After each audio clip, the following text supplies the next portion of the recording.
नमस्कार दोस्तों। आज हम लाए हैं पुराने कैलेंडर को फिर से कैसे प्रयोग कर सकते हैं। तो आज हम इसके बारे में जानते हैं कि पुराने कैलेंडर को हम कैसे पुनः प्रयोग कर सकते हैं, अर्थात रिपीटेशन ऑफ कैलेंडर। रिपीटिशन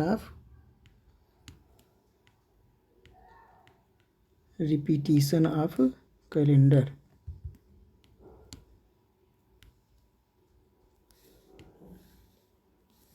अर्थात कैलेंडर का पुनः प्रयोग। कैलेंडर का पुनः प्रयोग जैसे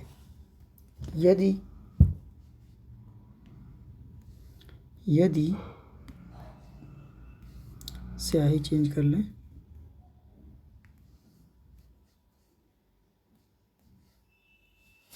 यदि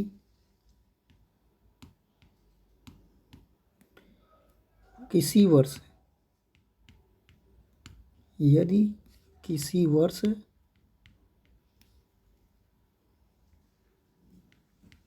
के अंतिम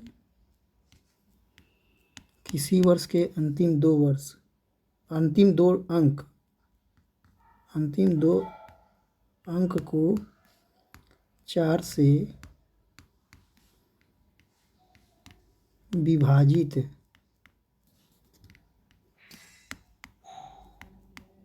किया जाए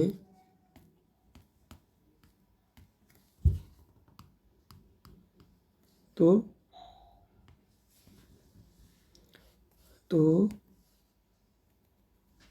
यदि शेषफल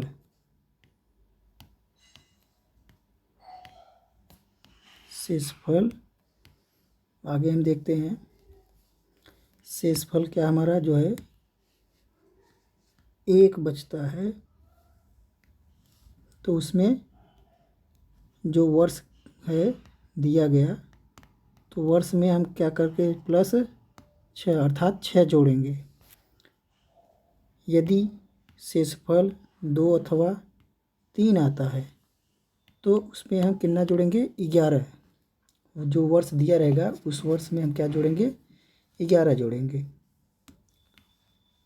और यदि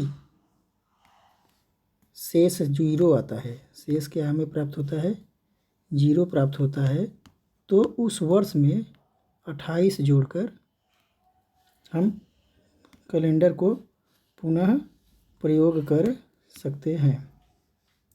उदाहरण के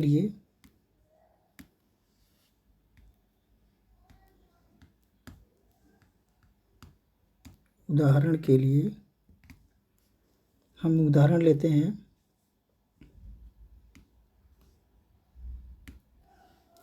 जैसे दिया है वर्ष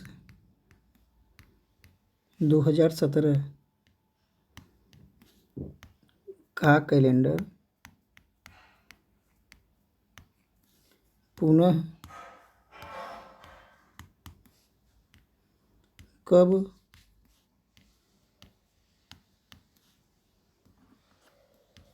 प्रयोग होगा। पुनः क्या होगा प्रयोग, 2 बार लिखा गया, प्रयोग होगा। तो इसका हम वर्ष 2017 में देखेंगे।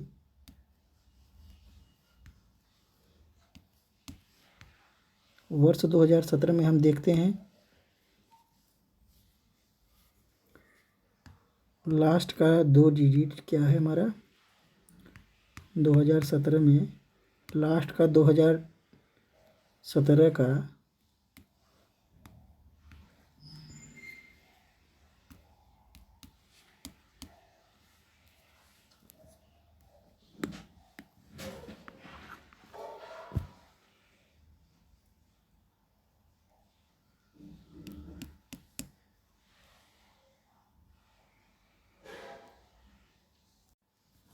वर्ष 2017 का लास्ट डिजिट क्या है 17। तो अब हम 17 में 4 से क्या करेंगे, भाग देंगे। 4 से भाग देंगे तो शेष फल क्या आएगा, 4 चौक 16 हो जाएगा, शेष फल क्या आ जाएगा, 1। अब हम फार्मूले में क्या देखें, जो हमारा कोड है, अगर 1 शेष फल आता है तो 6 जोड़ेंगे। तो इस प्रकार जो है अब हम वर्ष 2017 में 6 जोड़कर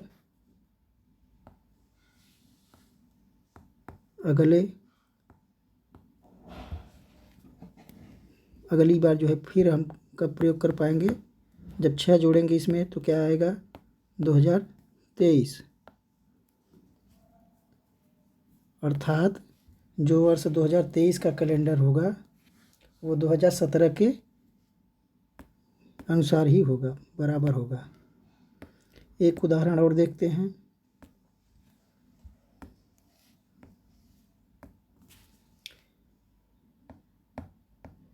दूसरा उदाहरण देखते हैं, जैसे 2020 का कैलेंडर ले लेते हैं। वर्ष 2020 2020 का जो कैलेंडर क्या है, कब दोबारा उपयोग होगा।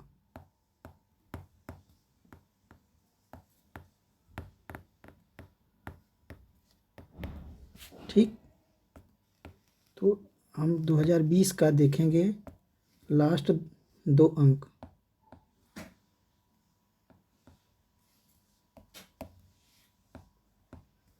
दो 2020 का लास्ट 2 अंक क्या है, 20। तो 20 में हम 4 से क्या करेंगे, भाग करेंगे। तो 4 को 5 बार पढ़ेंगे तो 5वें बार में पूरा का पूरा कट जा रहा है, अर्थात शून्य शेष बच रहा है।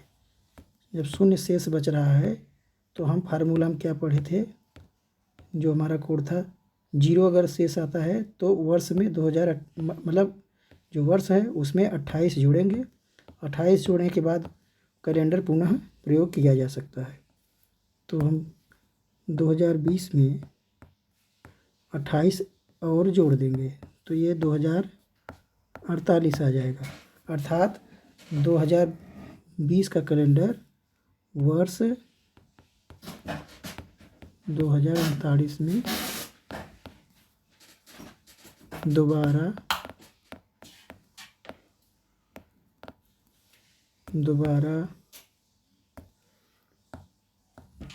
प्रयोग किया जा सकता है। एक और उदाहरण से समझते हैं। जैसे हमने वर्ष ले लिया 2000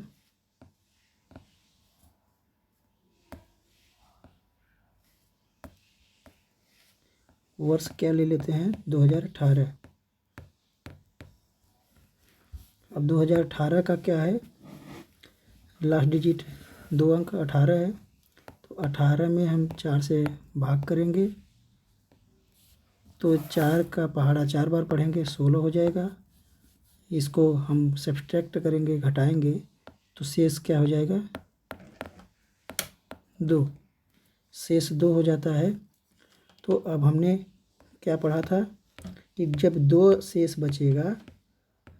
बचेगा या 3 शेष बचेगा तो उसमें हम क्या जोड़ के प्राप्त करेंगे, 11। तो इस प्रकार हम 2018 है उसमें 2018 में क्या जोड़ेंगे, 11। 11 जोड़ने के बाद क्या प्राप्त होगा, 2029 प्राप्त हुआ। अतः 2018 का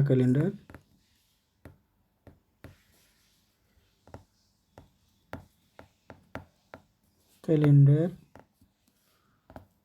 वर्ष, यहाँ वर्ष लिख दीजिएगा, वर्ष 2029 में पुनः प्रयोग किया जा सकता है, किया जा सकता है। हमने दोस्तों क्या पढ़ा कि कैलेंडर का हम दोबारा कैसे प्रयोग कर सकते हैं।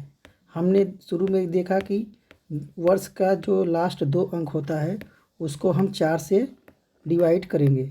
4 से जब विभाजित करेंगे, शेषफल यदि 1 बचता है तो 6 वर्ष में जो है 6 जोड़कर प्राप्त करेंगे दोबारा प्रयोग करने के लिए। यदि 2 या 3 शेष बचता है तो उसमें हम 11 जोड़कर पुनः प्रयोग करेंगे। जिस वर्ष जितना आएगा उस वर्ष में हम दोबारा प्रयोग करेंगे।